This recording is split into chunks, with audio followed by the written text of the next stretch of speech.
Assalamualaikum warahmatullahi wabarakatuh. Perkenalkan, nama saya Muhammad Firmansyah Nazal Furqani dari Tadris Biologi B dengan NIM 2108106047. Di sini saya akan mempresentasikan atau menjelaskan tentang variasi intrapopulasi untuk memenuhi tugas dari mata kuliah Zoovertebrata atau Zoologi Vertebrata yang diampu oleh Ibu Muhimmatul Umami, SSI, MSI.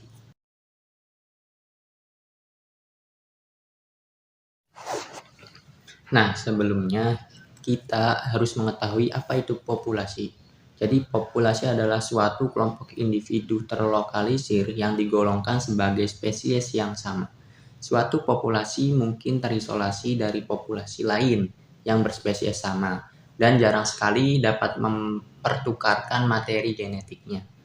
Nah, sedangkan populasi menurut Wijaja adalah merupakan individu yang hidup di suatu tempat tertentu dan antara sesamanya dapat melakukan perkawinan, sehingga dapat mengadakan pertukaran informasi genetik. Jadi populasi memiliki karakter yang unik di dalamnya. Namun bukan karakter individu, jadi melainkan karakter populasi tersebut. Terdapat sebuah situasi di mana suatu kelompok terisolasi secara reproduksi dari kelompok lain sehingga menghasilkan morfologi yang berbeda. Hal tersebut terjadi karena adanya populasi simpetrik dan akan berakibat pada spesiasi. Variasi intraspesies adalah spesies baik bersifat morfologi atau genetik yang dimiliki oleh suatu spesies dalam hal populasi.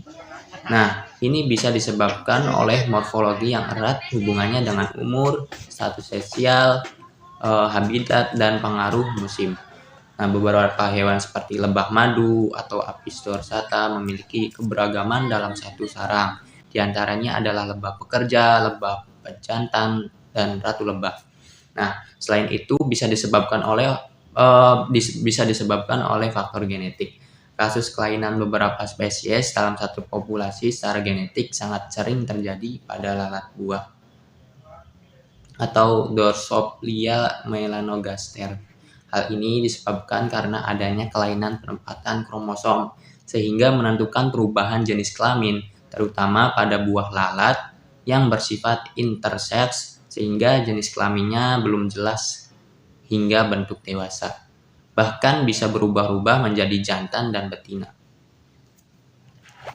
Nah, sedangkan variasi intrapopulasi menurut Meyer adalah keanekaragaman yang dimiliki oleh suatu spesies yang terdapat dalam suatu populasi.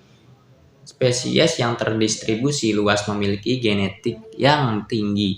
Perbedaan populasi tersebut dihasilkan karena proses-proses seleksi, pergeseran genetik, mutasi, dan migrasi yang menyebabkan adanya variasi genotip maupun fenotip yang diperlihatkan oleh individu dalam populasi maupun antar populasi.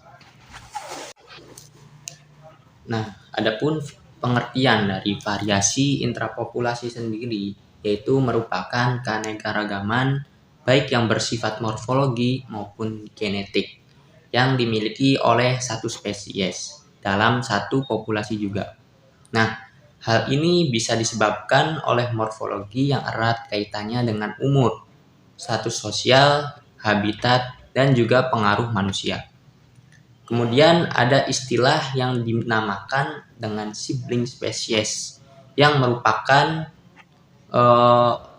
secara morfologinya itu sangat mirip, tapi perilaku dan karakteristik lainnya itu berbeda karena mereka juga mengalami kolasi reproduksi yang mana persilangan antara dua spesies tersebut terisolasi dan tidak bisa menghasilkan keturunan.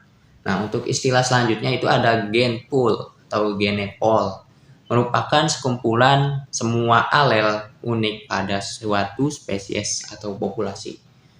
Nah, untuk istilah selanjutnya itu ada penon atau pena, yang merupakan sebuah istilah untuk menunjukkan perbedaan antara satu fenotip yang terjadi dalam satu populasi atau variasi individu. Semakin banyak informasi tersedia mengenai pena, maka semakin mudah pula untuk mengklasifikasinya atau mengklasifikasinya. Nah, adapun untuk contoh dari yang saya ambil itu ada spesies dari kucing.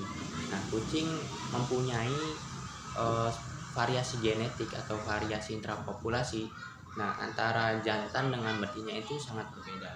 Seperti pada jantan yang mempunyai kantung testis yang terlihat secara morfologi, dan juga pada kucing betina yang tidak memiliki kantung testis atau hanya memiliki vaginanya atau ovarium.